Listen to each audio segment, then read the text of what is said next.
Ladies and gentlemen, Matthew 8:19-22 says, "And a certain scribe came and said to Jesus, 'Master, I will follow you wherever you go.' And Jesus said to him, 'Foxes have holes, and birds of the air have nests, but the Son of Man doesn't have a place to lay his head.' And another of his disciples said to him, 'Lord, just bear with me. I need to go and bury my father.' And Jesus said to him, 'Follow me. Let the dead bury their dead.'"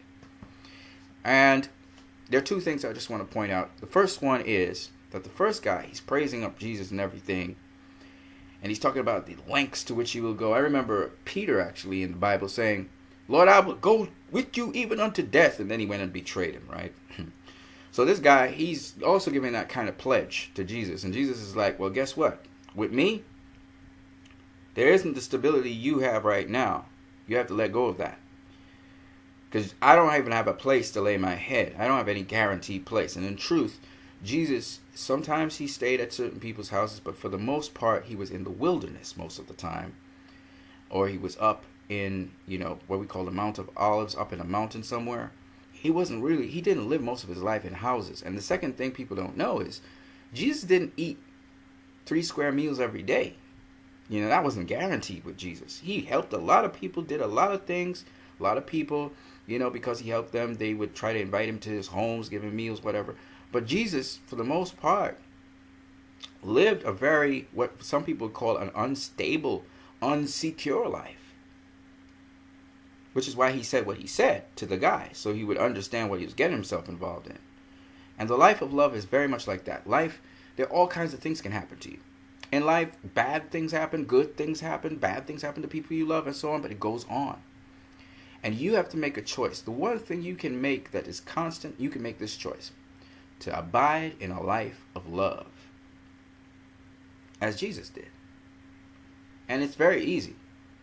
All you have to do, and what I always tell people is, lots of people talk about Jesus, okay? Lots of people talk about Jesus. He is a figure of controversy. Just like Superman was in BVS.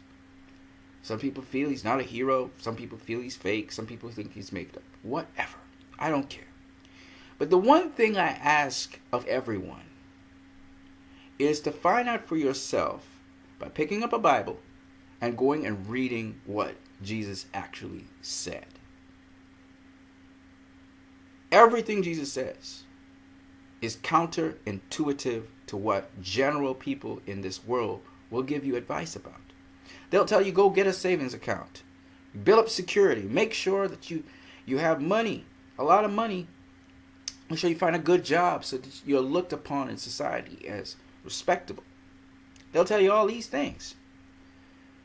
But very few people will tell you about your character and how important your character is. Which leads me to the second part of the reading. Which is that the other guy, he says, well, look, Jesus, I just need to go bury my dad. I'm coming. And Jesus was like, no, follow me. Let the dead bury their dead. See, life that we have been given is not for us to just exist. A lot of you out there, you work so darn hard just to pay the bills. Just to take care of your kids and family. You exist just for that. Some of you do a little bit of recreation, and most of your recreation, even if you tour the whole world and you see all these things, is simply to get new experiences. And that's all you care about. You're a collector of experiences. So some people, even though they have all the money and all the things and all the resources and they've accrued so much, they're still depressed at the end of the day. Because their lives mean nothing. All they've been is gimme, gimme, gimme, gimme, gimme. I know this, I experienced this, I taste this, I experienced this, I gimme, gimme, gimme, gimme. Which means nothing. Life becomes meaningful with purpose. Not empty purpose. But when you start to impact other people's lives and help them so that they're happy, your life suddenly becomes alive. And this is why Jesus said, follow me. Let the dead bury their dead. It sounds almost callous that you would forsake your family to follow Jesus, but all it means is don't attach yourself to any one given individual or people. Attach yourself to love. Care for all people. And even if you are not capable of caring for people at the point in time, push yourself as far as you can by allowing God to strengthen you. Because some things you think you're not capable of, you are. You just don't know it yet. All right, let's get into what we're going to talk about today. So we're going to talk about the Batman, all right? And a lot of times people think that when Batman is not excessively violent, because he can be excessively violent, but anytime people think that Batman is killing someone, just like with Superman, they're willing to say that's not Batman. Batman does not kill. But I have read quite a lot of DC comics now, and I've seen Batman kill in the canon. I've seen Batman kill in Elseworld, and I know enough to know Batman does kill. Does he want to kill? Most of the times when he kills, he does not want to kill the person.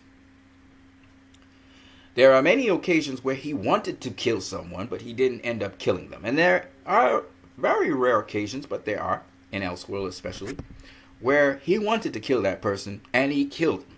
Okay? So I'm just letting you know. Now,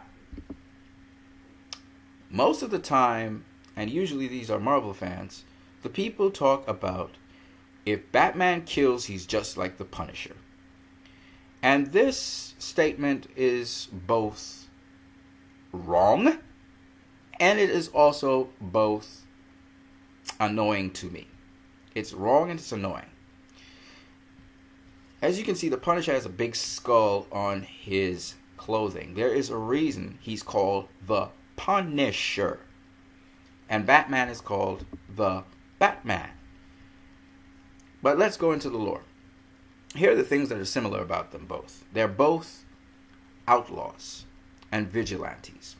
A vigilante is an outlaw who goes outside of the law to fight crime.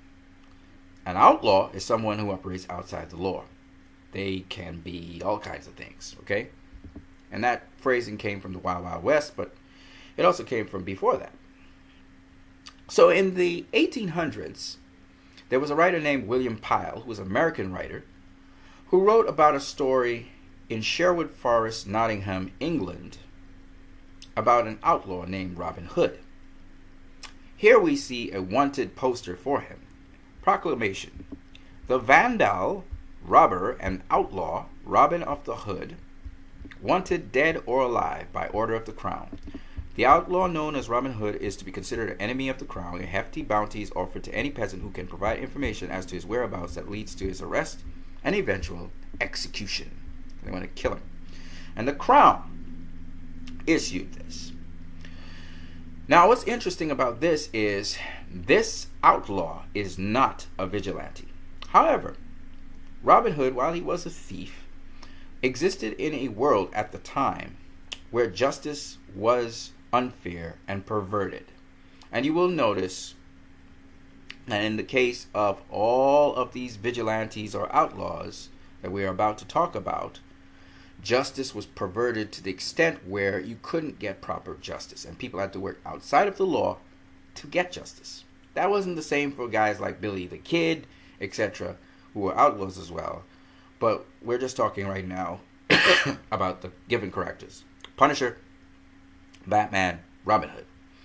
Now, Batman was influenced by Robin Hood, and the Punisher not so much.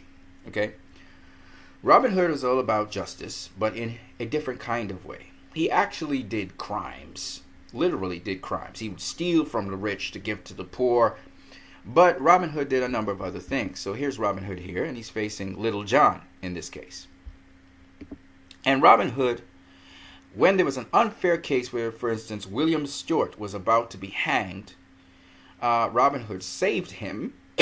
You can see he's saving him from the crown's guards. You can see there's some of his men here, and they're threatening the officers who are about to commit the execution. So he frees this guy who was going to be unjustly hung. He had to work outside the law. Here, he stops a marriage from happening because this lady, she really does not love this guy, and she really doesn't want to marry him. Okay? And because of that, Robin Hood is able to help that case. Even in Nottingham, England, he shows up. It was very unpredictable. And of course, Robin Hood does kill people. So Robin killed Guy of Guy of Gisborne. But Guy of Gisborne was sent subtly by someone in the crown's people in their office. Not the king. King didn't do that. It was another guy who hated Robin Hood. And he sent Guy of Gisborne, who is like what we call an assassin. And he was supposed to kill Robin Hood. And Robin Hood figured out about that, and he was able to kill him. Okay? So you cannot call Robin Hood a murderer because the guy was actually hired to kill him. But Robin Hood managed to kill Guy of Gisborne instead. Kill or be killed. That's fair.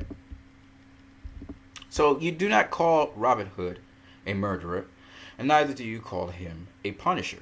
Okay? I want you to remember the words punisher. Now the next person I'm going to talk about here is the Shadow. The Shadow is one of the biggest influencers of Batman. The Shadow has a lot in common with Batman. The Shadow was a vigilante crime fighter. He had multiple aliases. But most importantly, he moved and operated in the dark of the night. When nighttime came, that's when the Shadow came out to do justice. Like Batman, his intentions are not to kill people. His intentions instead are to work through the night, build up evidence against these guys, because he was a detective, and it was basically a detective series, and build up information on these people so they would be caught. And he would present that information after he caught them and disappear from the police, because the police and the Shadow, at least initially, they were at odds with each other. The police were trying to track him down and catch him, and there was a bounty on his head, officially and unofficially, by crime people as well as in the police force. Again, the Shadow existed because the justice system was kind of perverted, kind of corrupt. So he had to work outside the law. Now, the Shadow also worked with the commissioner of the police. So you can see a lot of similarities between Batman and Commissioner Gordon, etc. There are a lot of things that are in common the Shadow has with Batman. He also had sort of guys. He would stay on top of gargoyles, as you can see. He was this mysterious figure that moved through the night. And legend was built up about him because of that. Okay? So you can see where, and he also, criminals had a fear for the Shadow. And they thought he was some kind of creature because he couldn't die, etc., etc. So, it's pretty much what Batman's built off of, the Shadow. Okay? Now, I'm going to get to the Punisher, don't worry. We're going to get to the Punisher. The next outlaw that Batman, literally, Batman, the stories and the movie, the comic books and the movies, literally harl back to is Zorro. Zorro. In fact, when we think of one of the Batman films, The Mask of the Phantasm, that is literally a callback to The Mask of Zorro. And like Zorro, again, like I said before, Batman has been also wanted by the police. As you can see, an anonymous vigilante. He's an outlaw. He works outside of the law. So, they even accused him of having killed people, which is not true, but that's just what happens sometimes. So that we find that Zorro's been accused of being killing people. The Shadow had been accused of killing people. And Batman had been accused of stealing, being a robber, and later on being a murderer. That was later on one of the things as well. But it doesn't mean that these guys did those things. They could have been set up. And in the Mask of the Phantasm, like the Mask of Zorro, that was the case. All right. So when we look at Zorro, Zorro would leave a mark on his people. Again, a mysterious figure, generally operated in the night. So it very much influences Batman. All of these figures I spoke about, except for Robin Hood, wore a mask. Robin Hood he didn't use a mask per se, but what Robin Hood did, which was very interesting, was he hid in a certain place where people couldn't necessarily find him. So he'd just pop up and then disappear, and then you couldn't find him because he was hidden in Sherwood Forest, which was like the ghetto. Nobody wants to go down in Sherwood Forest. You know what I'm saying? Hence Robin Hood. Robin of the Hood. You know what I'm saying? Yeah. Anyway, So Zorro was the same thing. He just vanished, disappeared. But he had a mask, like the Shadow. He had a mask to hide his real identity. And he didn't really show himself around in his alter ego unless he had to. And he would show up to investigate things in his alter ego and then show up as Zorro. Right? So here is the mark of Zorro you see right here on this guy's butt. And Zorro would kill people as well. He was one of those figures that, with criminals, he would kill you sometimes in the process of fighting you. He didn't have a problem. But most of the time, he didn't kill you. He marked you up. He cut you, that kind of thing. And, of course, he would leave that Z mark all over you. Right? He would mark you up very well. But he didn't have a problem cutting you. As you can see here, he's a scary figure for criminals, I can tell you that. Because he's saying here, and by the way, this is a Marvel character. It's a Marvel character, by the way. He's saying, "What's the matter, hombre? Afraid of a sight of a little blood, especially when it's yours?" So he had a kind of sadistic kind of humor. And again, all of these characters, they're not really heroic. They're not really heroes, but yet they do heroic things. So we call them anti-heroes. Because they can kill you. They can kill you. They have justice, but they really walk that fine line because, like Robin Hood, they steal, they do all kinds of things. Okay, so I just want you to get the idea, the psyche of Batman and what influenced Batman into what he is. Zorro could take on multiple characters, but he would just show up and then disappear. Okay, he had a whip, he had a sword. Okay, these were his weapons of choice. Didn't really use guns, but he would use a gun if it's there. Now, Batman, I want you to understand the psyche of Batman. So Batman says it this way. This is in Hush, 612 issue, if you want to check it out. He says, "If Clark wanted to, he could use his super speed and squish me into the cement. But I know how he thinks. Even more than the kryptonite, he's got one big weakness. Deep down, Clark's essentially a good person. And deep down, I am not." So you can see that Batman understands what he is. And truthfully, Batman is not a good person deep down, just like how Zorro's not a good person deep down. The Shadow's not a good person deep down, and so on. What that means is that Superman would save someone's life on the drop of a dime. Superman can't help it. Even if it's a situation where there's no criminal to fight, Superman will save that person's life. And Batman was counting on that with Superman when he was under the influence of Poison Ivy. As you can see here, Poison Ivy stuff all over Superman. And Superman, he doesn't really want to kill anyone. And he always wants to save life. Batman's not the same. Batman, if you're bad enough, if you're a criminal enough, Batman really don't have a problem with you dying. Okay? And that's what Batman means by deep down, I am not like Superman. And Batman has done it a number of times. In fact, if you think about Batman Begins, where Batman says, "I don't have to kill you to Ra's al Ghul, but I don't have to save you either." It shows you that Batman's not really, deep down, Batman's not really a good guy. Okay? Superman, on the other hand, he really is a stand-up good guy. He would not allow Ra's al Ghul to die. He just wouldn't do it. Now, we see again why Batman has this relationship with Catwoman. So, for instance, they come back, they find Poison Ivy using Crypto, the Superdog, and Poison Ivy's cornered. She tries to get away, she's cornered. Now, she has nowhere to go, she just has to surrender. Catwoman knows she has nowhere to go, but she knows Poison Ivy betrayed her earlier on. So Catwoman is able to see Poison Ivy again. So she says, "Hello, Ivy."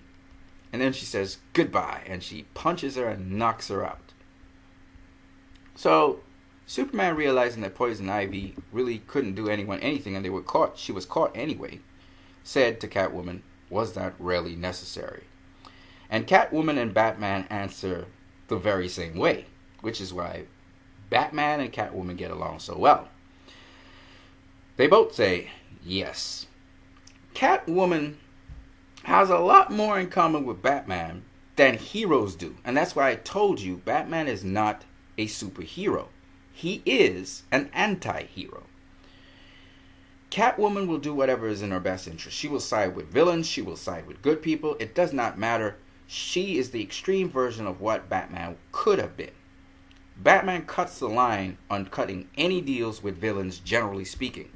Okay? Unless he really has to, because the threat is so big. So Batman has a set of morals, which he generally speaking, I'm not saying he doesn't break them. Generally speaking, he holds to. Okay? But he does break them on occasion. The thing about it is that people don't understand is Batman's not a good guy. He's not. He didn't go into this thing because he was a good guy. He was thrown into this thing because of the death of his parents. And so he decided, I'm going to scare the shit out of every single criminal I've ever seen.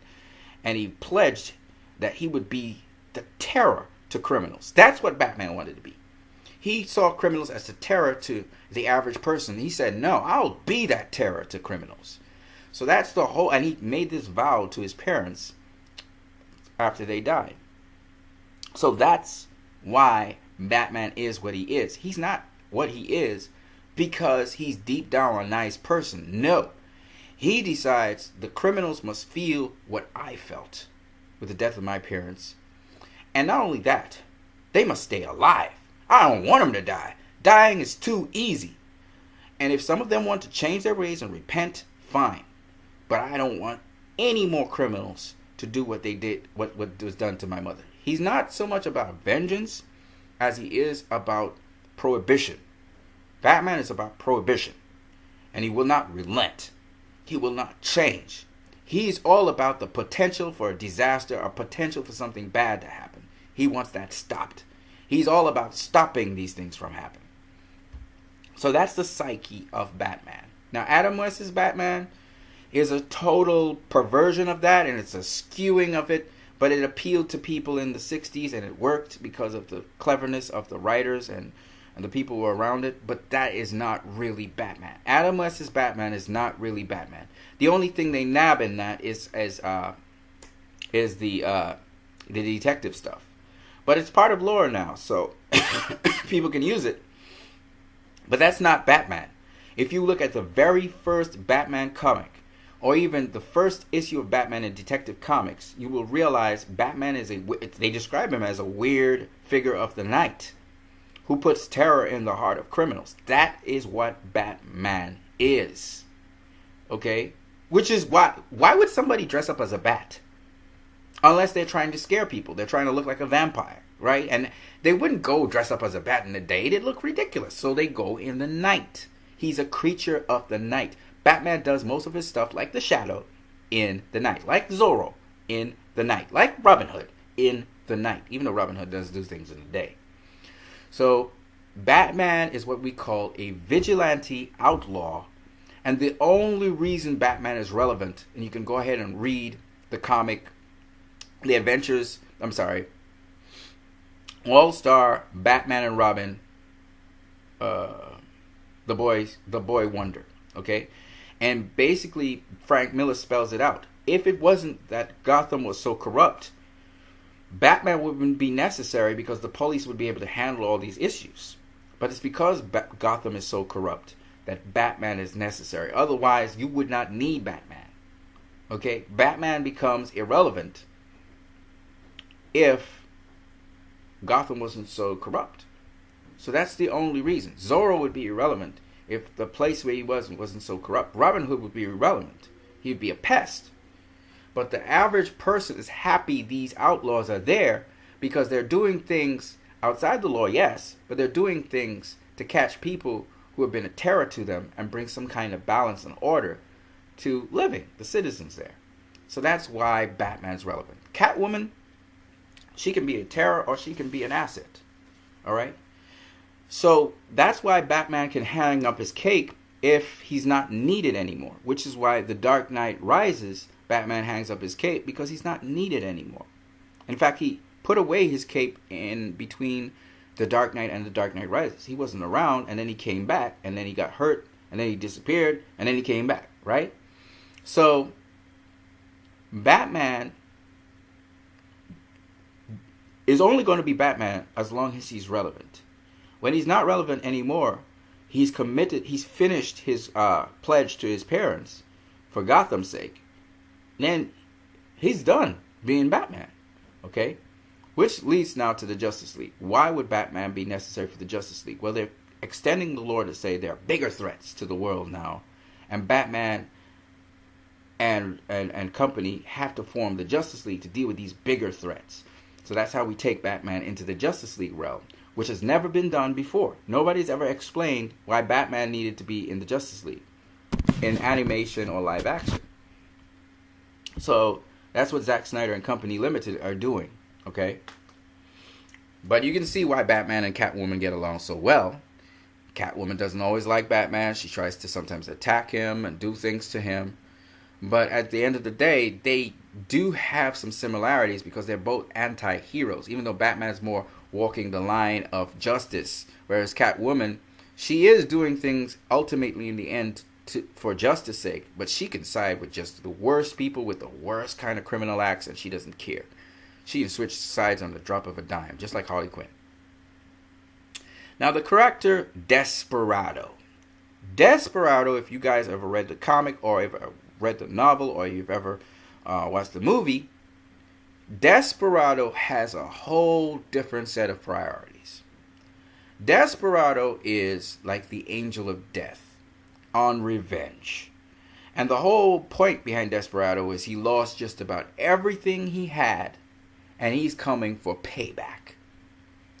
And Desperado, not Zorro, is more of the inspiration through which the Punisher actually relies on. The Punisher is there to punish you, to make you feel the pain he suffered.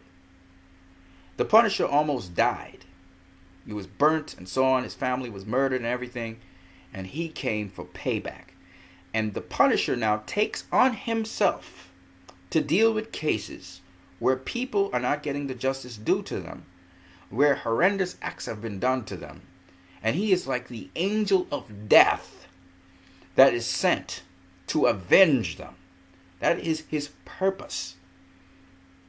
So the Punisher does not care necessarily about justice. He cares about revenge, vengeance, and payback. But usually it is just. And therefore that's a brand, an extreme brand of justice. So when the Punisher goes to take down somebody, his intentions are for them to suffer, to feel the pain, and ultimately to die. Which is why the Punisher has a skull in the center of his chest. Have I seen a really comprehensively good iteration of the Punisher? Not yet. But I can tell you for a fact that the Punisher is extreme, and generally he's dealing with extreme people who he's actually taking down. So it almost feels fair that he's going up against this opposition, because most of the time when the Punisher is going up against that kind of level of opposition, which you and I just don't think we could do, we would be like rooting for the Punisher, because the opposition usually looks overwhelming, and yet he's able to annihilate them one by one and take their lives from them, making them suffer in the process. That is the Punisher. Okay? To me, the Punisher reminds me a little bit of Spawn. He reminds me a little bit of the Terminator. He reminds me of the Executioner. These are the kinds of people that I think of when I think of the Punisher. Batman is nothing like the Punisher, okay? He is not coming in there for you to die slowly and painfully. Yes, sometimes Batman can be very brutal and make you want to feel pain, but every time Batman does something, it is preventative. So for instance, if somebody is raping someone, like in the All-Star Batman, Batman will break their arm in a place where when it heals back, that person will never fully use their arm, and they will always continually feel pain to remind them of why they should not do those things ever again. Batman's whole intention is prevention. If he makes you suffer, if he's brutalizing you, he's very cerebral and specific about why he is brutalizing you. He's surgical in what he's doing. And he's letting you know every step of the way why he's doing that. It's as an extreme deterrent. No matter how brutal Batman gets, his intentions are always so you won't think about doing crime anymore. And anytime you think about it, the painful reminder will remind you not to do it. He's a deterrent. He's all about fear. He's all about making you not do crime ever again. And he will catch you and he'll put you in prison. His nemesis was the Joker. Because the Joker always took everything Batman was doing as a joke. Because the Joker only sees life as a joke, and he sees Batman as his buddy because he thinks Batman is a joke himself. How can you be wanting to fight crime, but you're fighting outside of crime? That's a paradox. To the Joker, that's funny. And then you dress up as a bat.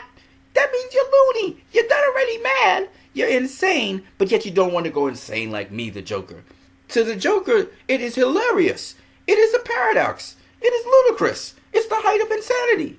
And you say, I'm insane? And the joke is all about insanity, okay? So at the end of the day, you gotta understand that the Joker is like the antithesis of Batman. He is his nemesis. And there's nothing Batman can actually do to the Joker that could actually, how do I put it, cause the Joker to change. He's one guy. Batman can't, no way can he get him to stop doing what he's doing. And Batman knows this. And Batman feels somewhat responsible for the Joker being the Joker, even though he really shouldn't. But that's how he feels. And so he has a connection with the Joker. In The Killing Joke, we know Batman either snaps the Joker's neck or he knocks him out. And quite frankly, we all know that the relationship between Batman and the Joker is fatalistic, because one or two things is going to either happen. Batman's either going to kill the Joker or the Joker's going to kill Batman. But Batman is not going to allow the Joker to kill people all the time. And the Joker just continuously will kill people.